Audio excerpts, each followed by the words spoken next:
হে everyone, কেমন আছো তোমরা? আশা করি তোমরা সকলে খুব ভালো আছো। আজকে বাঙালির একদম প্রিয় খাবার বা বলতে পারো প্রিয় খাবার কি ইমোশন একটা বাঙালির, ইলিশ মাছ। ইলিশ মাছের রেসিপি তোমাদের সঙ্গে শেয়ার করছি। এটা তো একদমই কমন রেসিপি, ইলিশ ভাপা।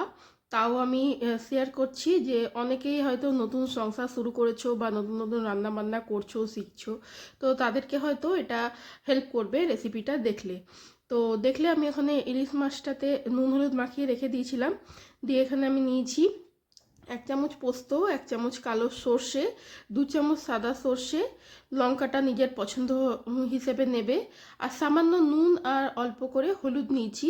কেন আমি মিক্সিতে বাটছি সর্ষে পোস্তটা। তো অনেক সময় কি হয় না, মিক্সিতে সর্ষে বাটলে দেখবে তেতো হয়ে যায়। তো এটা একটা ছোট্ট টিপস বা হ্যাক্স বলতে পারো। অল্প নুন আর হলুদ দিয়ে পিষলে কিন্তু সর্ষেটা তেতো হয় না।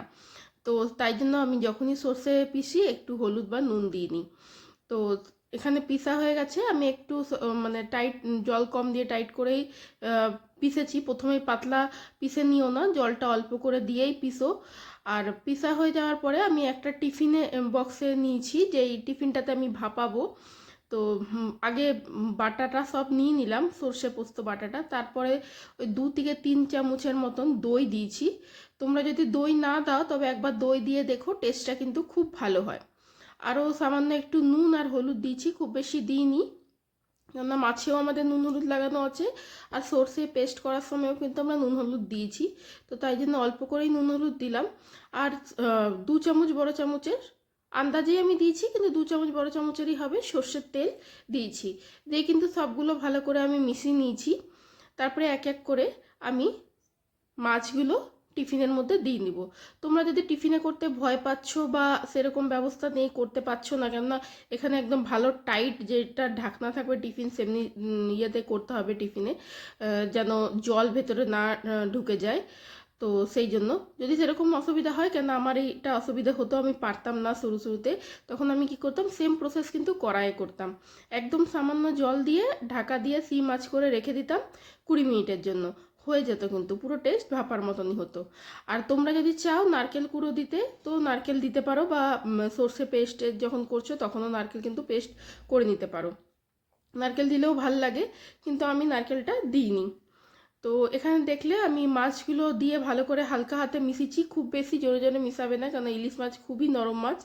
বেশি জোরে মিশালে কিন্তু ভেঙে যাওয়ার সম্ভাবনা থাকে। আর আমি উপর থেকেও কটা কাঁচা লঙ্কা দিয়েছি। দিয়ে তোমাদের এখানে দেখালাম, আমি কড়াইয়ের মধ্যে একটা বড় পাত্রে জল নিতে হবে, তার মধ্যে আমি টিফিনটা বসিয়ে দিয়েছি। আর যদিও ভয় লাগে যে খুলে যাবে ঢাকনা বা কিছু, তো এরকম ভারী কিছু একটা চাপা দিবে, আমি সেটাই তোমাদেরকে দেখাচ্ছিলাম। দিয়ে কিন্তু আমি ঢাকা দিয়ে রেখে দিয়েছিলাম। প্রথমে 5 মিনিট আমি গ্যাস বাড়িয়ে রান্না করেছি, তারপরে 10 মিনিট আমি একদম স্লো আছে রান্নাটা করেছি। তাতেই দেখো 15 মিনিট লেগেছে। তোমাদের হয়তো একটু বেশি লাগতেও পারে, আমি বললাম আমার 15 মিনিট লেগেছে। তো তারপরে দেখো এটা কিন্তু একদম পারফেক্টলি কুক হয়ে গেছে, দেখতেই পাচ্ছ কত সুন্দর লাগছে। আমি তেলও কিন্তু অল্প দিয়েছি, খুব বেশি তেলও দিইনি। তারপরেও কিন্তু ভীষণ ঝাঁঝ হয়েছিল, আর খেতে তো দারুণ। ইলিশ মাছ মানেই তো দুর্দান্ত ব্যাপার। তো সেটা তো আর নতুন করে কিছু বলার নেই। তো দেখলে, তো তোমরা দেখলে এখানে কত ইজিলি হয়ে গেল ভাপা ইলিশ, বা ইলিশ ভাপা বলতে পারো। 15 থেকে 20 মিনিট হার্ডলি লাগে সময়, বেশি সময়ও লাগে না। খেতে তো দারুণ হয়। তো তোমাদের কেমন লাগলো আজকে ভিডিওটা আমাকে অবশ্যই জানিও। আর আমি কিন্তু মাছটা যখন টিফিনে ম্যারিনেট করছিলাম তখন কিন্তু সামান্য জলও দিয়েছিলাম, সেটা তোমাদের বলতে ভুলে গেছিলাম। তো সামান্য করে জলও দিয়ে দিও, জল না দিলে একদম শুকনো শুকনো হবে।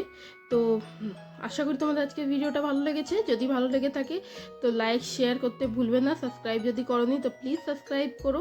দেখা হচ্ছে পরের একটা ভিডিওতে। Bye bye.